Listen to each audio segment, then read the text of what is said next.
wanted to um,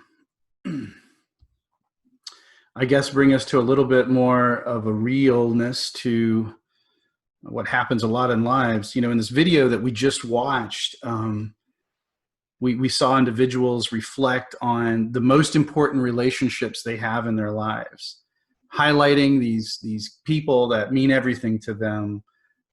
In most cases, it was a family member or an extremely close friend. It certainly would all go under an umbrella of loved ones. And so you have these individuals sharing about how much they love the other individual. And then an experiment takes place where they dress or just put the person that they say that they love so much on the street as if they're homeless.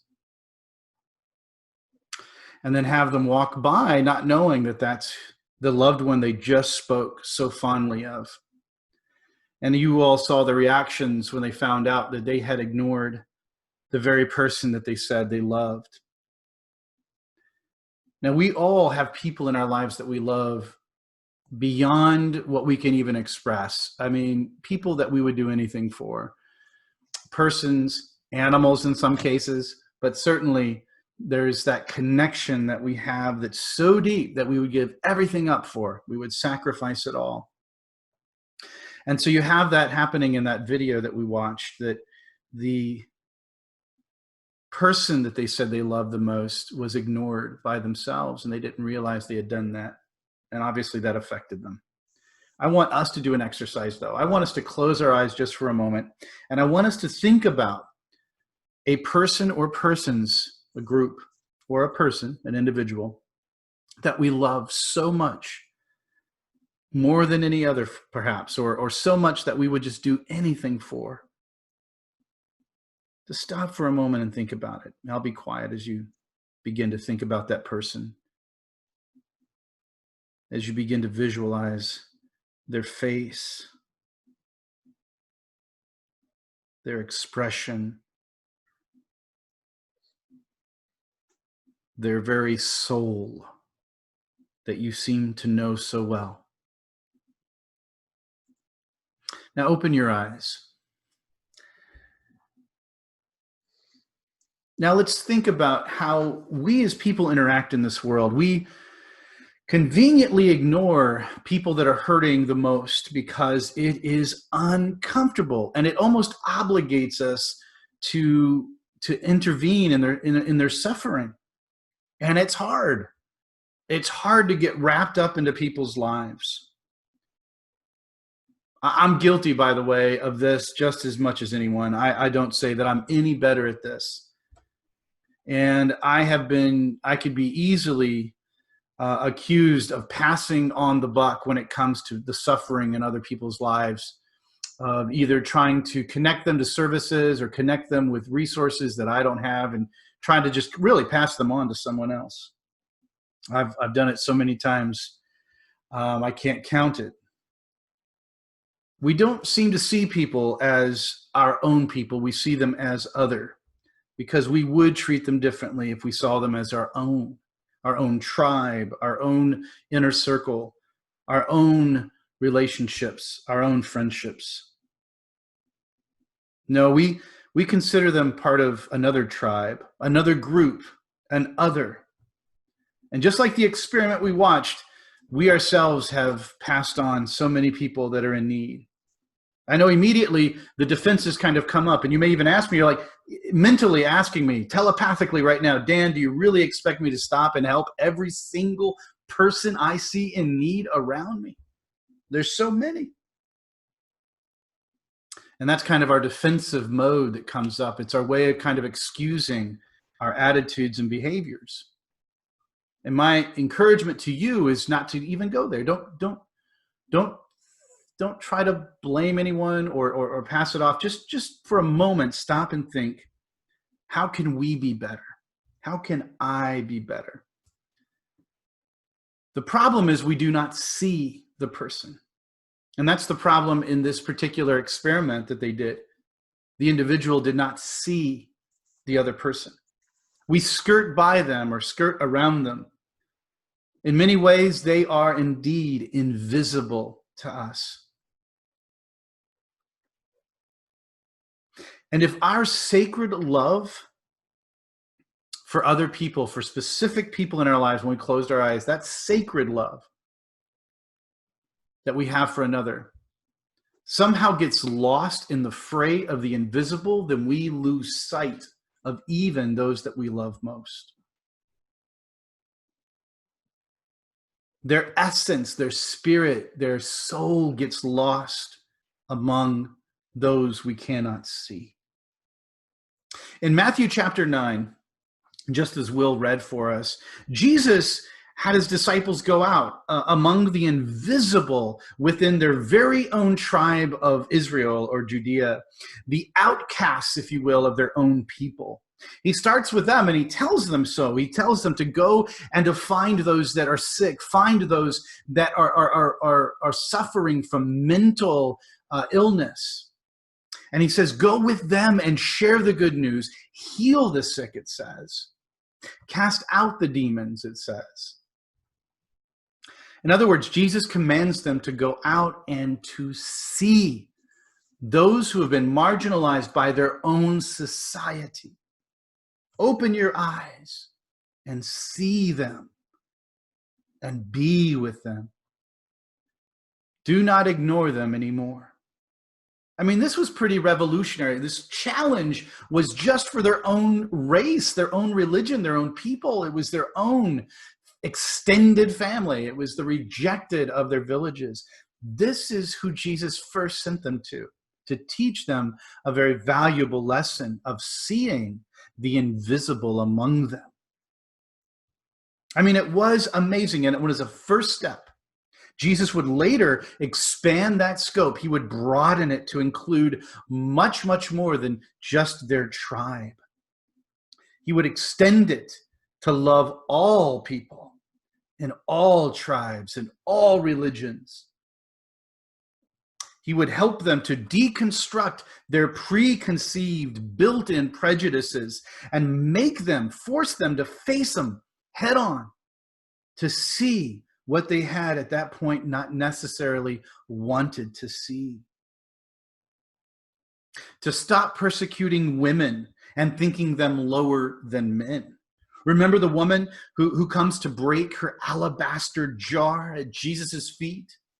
Or the woman who comes and cries at his feet and then wipes his feet with her own hair. Or Jesus speaking to Mary and Martha on equal terms, or even the woman at the well, or being left alone with the adulterous woman as we know her in John chapter 8. All we see is Jesus throwing away this inequity between men and women. Or he teaching them to stop thinking of children as less thans or insignificance. Remember when Jesus says, in fact, they must be like this child in order to truly enter the kingdom of God? Or how about when he's teaching them to not marginalize those with mental disorders? Remember the man who lived among the tombs. The man that the entire village had rejected, who was cast out completely,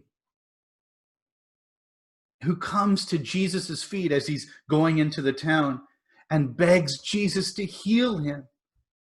Jesus he cancels all of his plans and spends the rest of his day with him and him alone until he is healed. Now that is Jesus teaching us to see all those who are invisible. For example, to no longer consider people of other religions and races as inferior or somehow wrong. Remember how Jesus demonstrates God's love, existing in all people, and the Samaritans became a focus of Jesus, a different race, a different religion. And Jesus would tell the story of the Good Samaritan, which is basically, of course, a story of a Samaritan coming to the rescue of a Jewish person. Or Jesus spending days with the Samaritans at the anger or the upsetness of of the Jews themselves, his disciples. And Jesus taught us and taught them not to judge another's religion or their sexuality. Remember when he told the pagan Roman centurion who humbled himself and begged Jesus to heal his male lover, or also translated as male servant, but he told him, Jesus, you don't even need to come to my home. Just say the word, and I know this one I love will be healed.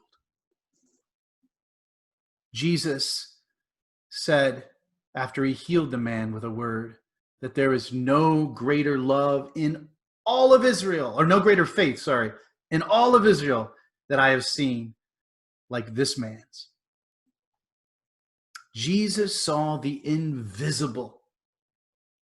Jesus saw the ones that we do not see, period.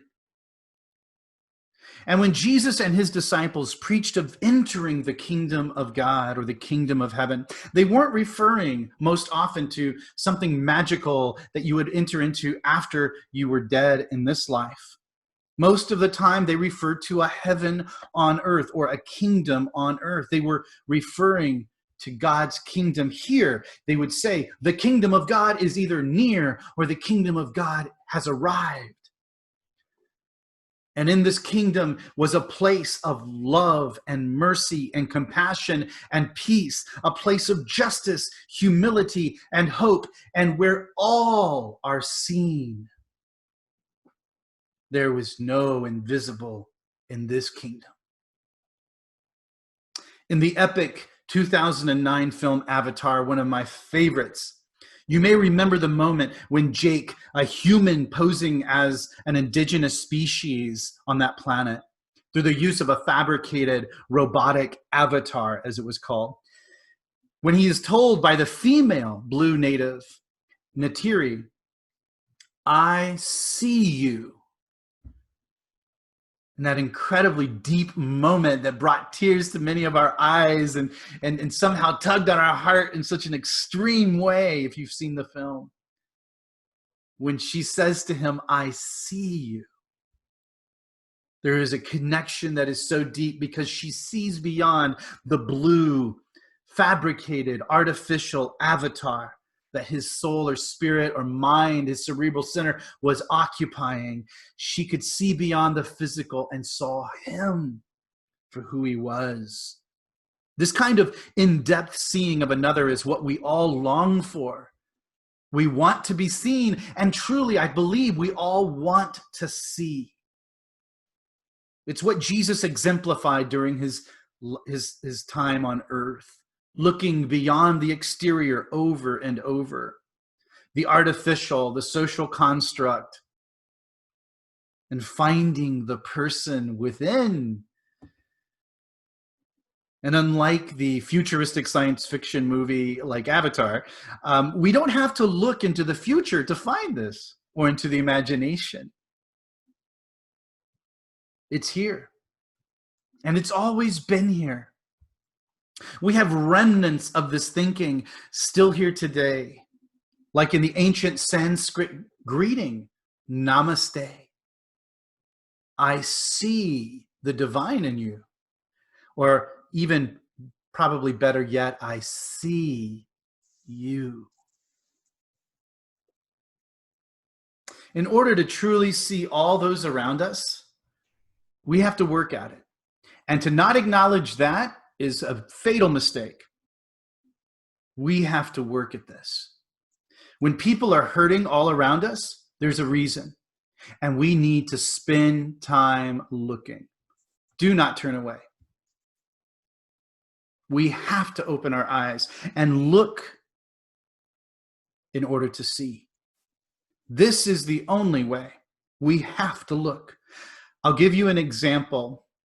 There was a family here in town in Lynchburg who lost everything in a fire recently and are desperate for help. You can see them just by looking on our Facebook page. You will see the pain.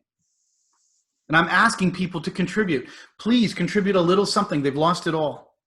anything to help alleviate their needs. The young woman who set up the GoFundMe, after reaching out to me, this is what I advised her to do. I said, do the GoFundMe and let's try to rally around this family. She set a goal of just $1,000. I mean, it's like nothing when you've lost everything. And so far, in as many, almost a week now, we've raised $90. 90. My challenge for us is to see them, is to see those in need and to not avoid it. Don't avoid it. Look for it, hunt for it, and you will find it. I know your hearts are there. Let us together challenge one another to look and see all those who are hurting around us. And don't be afraid, because even if you can't help personally, you can help find people that can. Let us look, let us see, and let us be with one another. Shalom.